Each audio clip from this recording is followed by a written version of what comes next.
Ils l'ont égorgé, ils ont emporté la moto et son téléphone.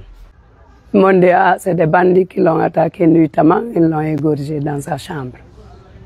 Au niveau de sa maison, il y avait une mare de sang, là où elle était égorgée. Une mare de sang.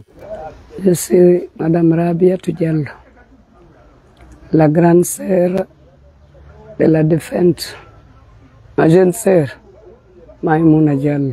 Hier samedi matin, à 8h15, j'ai reçu un coup de fil qui m'a informé du décès de ma jeune sœur Maïmouna à Kindia. Moi, je réside à Mamoua, dans le quartier Sabou. J'étais enseignante de profession à la retraite. Quand j'ai reçu la nouvelle, ce qui m'est arrivé en première position dans mon esprit, comme elle m'avait dit qu'elle a reçu une moto au niveau de sa service, j'ai pensé qu'elle a fait un accident. C'est avant-hier qu'on a convergé. J'ai dit, qu'est-ce qui s'est passé? C'est un beau-frère qui m'a appelé, son enfant étudie à Foulaya ici. C'est ce dernier qui a appelé son père pour leur tenir informés de son décès. Il m'a posé la question, est-ce que vous avez la nouvelle de Kindia? J'ai dit non aujourd'hui. Avant-hier, oui, j'avais la nouvelle. Il m'a dit, appelez alors. Il paraît que votre jeune sœur est malade. J'ai dit non, elle n'est pas malade, elle est décédée. Il m'a dit non, c'est qu'on m'a dit qu'elle est malade. J'ai dit d'accord. 15 minutes après, il m'a réappelé encore pour me dire, ah, nous arrivons à la maison. Vous êtes là-bas? J'ai dit oui. Mais j'ai commencé déjà à pleurer, puisque je sais qu'elle n'était pas malade. Ils sont venus me dire que, je leur ai demandé qu'est-ce qui s'est passé au fond. Ils m'ont dit, c'est des bandits qui l'ont attaqué nuitamment, ils l'ont égorgé dans sa chambre. J'ai dit, Dieu merci. Dieu merci. Je remercie le bon Dieu. Donc, on est arrivé à trouver que c'est une réalité. Elle était décédée, je l'ai trouvée à la morgue là-bas. Donc, on nous a dit de préparer le corps. Elle sera enterrée à 17h. J'ai cherché des gens, le docteur, une femme, docteur était là pour nous assister. Mais elles nous ont demandé de laver d'abord, après ils vont faire le nécessaire pour le cercueil. Elle travaillait à Foulaya, au centre de recherche. Au niveau de sa maison, il y avait une mare de sang, là où elle était égorgée. Une mare de sang.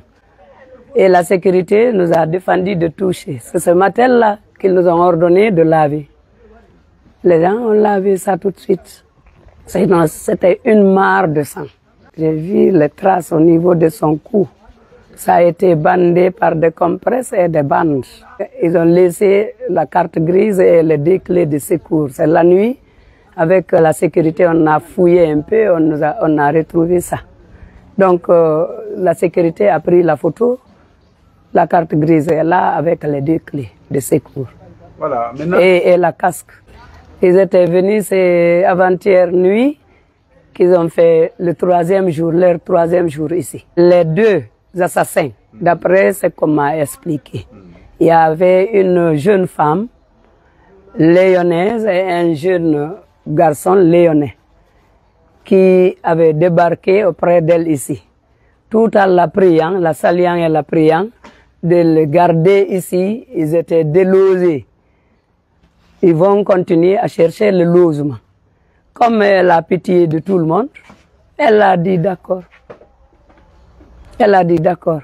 Elle les a logés ici, dans la casette là-bas. Mais il y a eu pluie, que ça n'était pas bien couverte. Ils ont jugé nécessaire de s'approcher à elle à l'intérieur. Son mari était avec sa coépouse malade à l'hôpital. C'est hier son programme, c'est hier qu'il devrait venir chez elle. Donc, Elle les a laissés ici pendant la journée pour aller à Folaya village, adresser des condoléances avec le voisinage. À son retour, elle a trouvé que les deux là faisaient la lessive ici. Ses habits et leurs habits. Elle a dit, vous allez beaucoup m'excuser. Vous avez passé toute la journée ici sans rien manger. Mais quand même, vous avez vu, c'est le décès qui m'a empêché. Mais quand même, je vais cuisiner rapidement. Elle a cuisiné, elle a mis le riz pour eux. Ils ont mangé la moitié était dans leur chambre.